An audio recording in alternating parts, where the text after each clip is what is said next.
Good morning, students. So today we are going to discuss about graph traversal techniques. So we have two standard methods for traversing the graph. One is breadth first traversal algorithm and the other one is depth first traversal algorithm. So in today's class we are going to discuss about breadth first traversal algorithm with one example. So what is graph traversal algorithm? Okay, what is the use of graph traversal algorithm? So it is used to examine all the nodes of the graph. As I told, we have two standard methods for graph traversal. One is breadth first search, the other one is depth first search. So first one, breadth first search algorithm. So as I told, it is one type of graph traversal algorithm. So it starts with the root node and it explores all the neighboring nodes of that root node. Okay. After exploring the neighboring nodes of the root node, we have to select the next nearest node and all of its unexplored neighboring nodes are explored. Okay. All the unexplored nodes are visited. So this process is again and again repeated until it finds the goal. Okay. So once again, breadth first search algorithm. It is one type of graph traversal algorithm. We have to start from the root node and from the root node you have to explore all its neighboring nodes. After exploring all the neighboring nodes of root node, we have to select the next nearest node and we are exploring the unexplored nodes of that nearest node. So the same process is repeated for each of the nearest node. So note, we are exploring the nodes of nearest node. Okay, so the same process is repeated until it finds the goal. Okay. So we are going to see the algorithm for breadth first traversal. So we are using one variable called status. So status equal to 1 means ready state, status equal to 2 means waiting state, status equal to 3 means processed state. Okay. So first we set status equal to 1 for all the nodes in the graph. Then we have to insert the starting node A into the queue and we have to set its status as 2, which means that the state of node A is waiting. Okay. So then we have to repeat step 4 and 5 repeatedly until the queue is empty. Okay, what are the steps we need to repeat means, first we have to delete the node from the queue. Then you have to process that node. After processing, you have to set its status as 3. 3 means what? Processed state. Okay. Then you have to insert all the neighbors of that node. Okay. You have to insert all the neighbors of the node n. You have to insert, you have to enqueue all the neighbors of that node n that are in the ready state. Okay. So note, their status should be 1. If status equal to 3, then you don't need to insert them. Okay. Only the nodes with status equal to 1, they are inserted in the queue and after the insertion you have to set their status 2. Okay, status as 2, that is waiting. Okay, so these two steps are repeated until the queue is empty. Okay, so once again I will explain the algorithm. Okay, first we have to use one variable called status. So first we set status equal to 1, that is ready state for all the nodes in the graph. Then you have to insert the first node, that is the root node A. After insertion, you have to set its status as 2, which means A is in waiting state. Then you have to repeat steps 4 and 5 until the queue is empty. Okay, what are the steps we have to repeat? We have to delete the node from the queue. So name that node as n. and process the node n and set its status equal to 3. That is processed state. You have to insert the neighbors, that is the unexplored neighbors of that node n into the queue. Okay, that is the nodes which are having their status as 1. All these neighboring nodes must be inserted, and after the insertion you have to set their status as 2. So these steps are repeated until the queue is empty. Okay, we will see with one example. See the figure. So here we have given with one graph, and we ask to traverse the graph, and we have to find out the minimum path, okay, from the node A to the node E.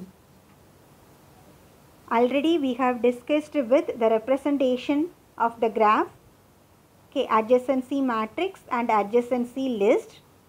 So here one of the representation, adjacency list, is used. For all the nodes we have noted their neighbors. For example, for the node A we have the neighbors B and D, and for the node B we have the neighbors C and F. Okay, for the node A we have B and D, and for the node B we have C and F. For the node C you have E and G. Okay, so like that the neighbors are noted. Okay, so we are using two different queues. They are named as Q1 and Q2. Q1 is used to store the nodes that are to be processed, and the Q2 which is used to store the nodes that are processed and deleted from Q1. Okay, so we have two queues, Q1 and Q2. What is the use of Q1?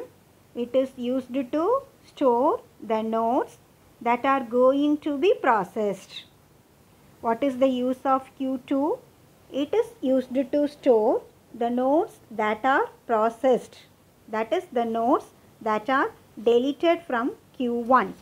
Okay, so we will start with the root node A, and the A is added into Q, and initially Q2 is null. Okay, so this is my first step.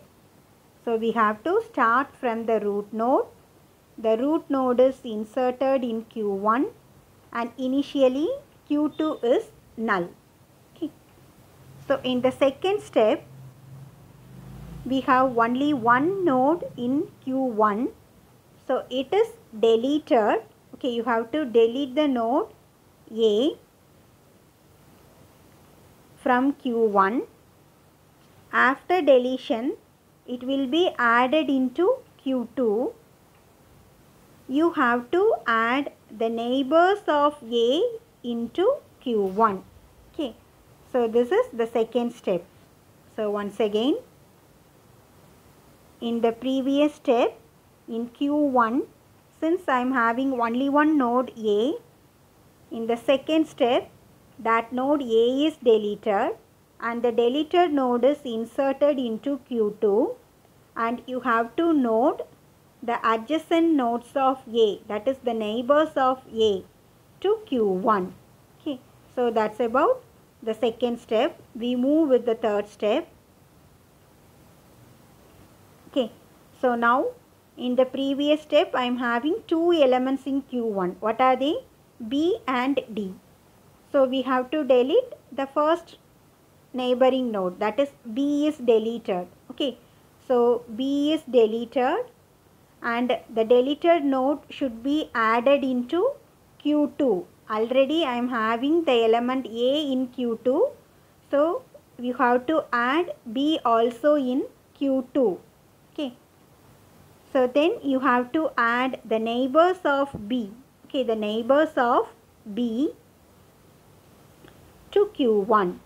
Okay, so that is Already I am having the node D in Q1. With D, you have to add another two neighbors of the node B, that is C and F. Now Q1 contains D, C, F and Q2 is A comma B. Can you tell me my next step?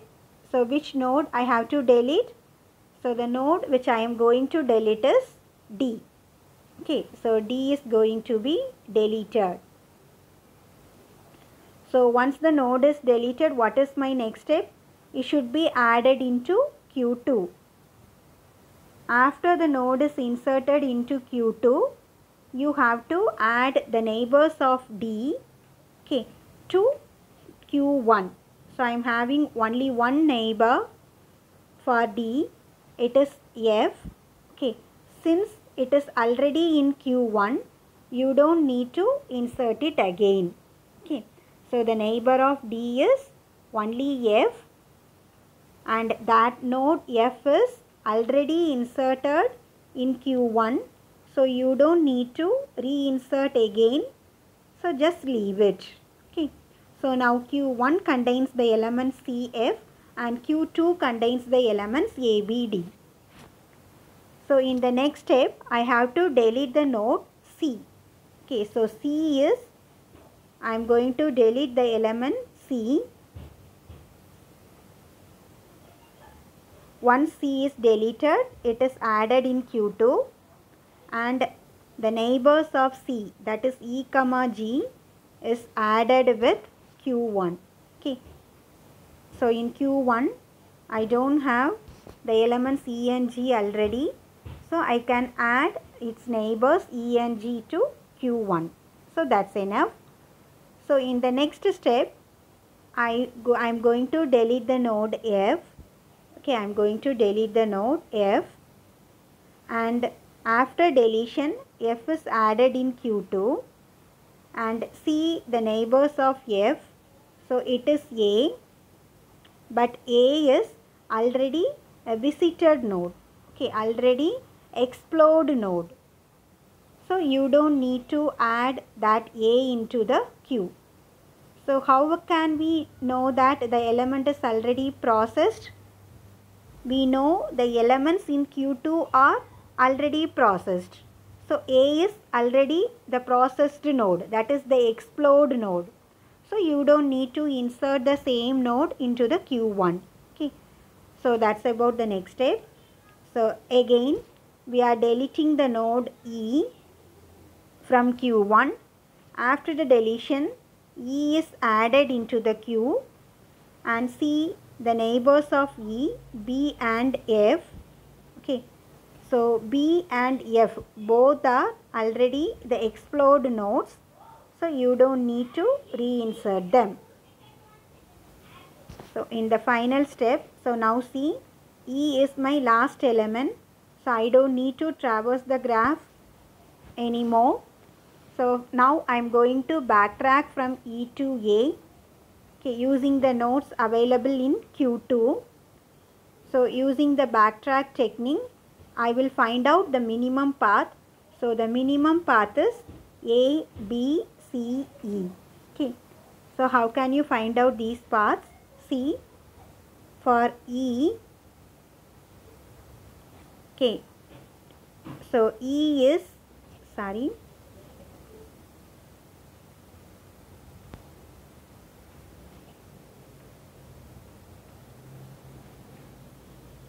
see, E is the neighbor of C. Okay, E is the neighbor of C. And C is the neighbor of B. And B is the neighbor of A. So this is how we are backtracking. Okay, so in order to reach E, I must visit C and B and A. So this is called backtracking, and using the backtracking, we can find out the minimum path.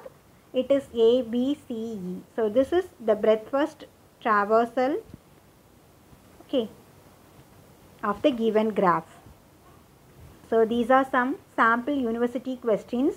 They will give you some graph and they ask you to find out the depth first traversal and breadth first traversal starting from some vertex. So this is also another one university question. They ask you to differentiate breadth first search and depth first search with example.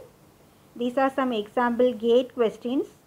As I told, so they have given with one graph and they ask you to find out a breadth first traversal in order to visit all the nodes in the graph. Okay. So thank you all.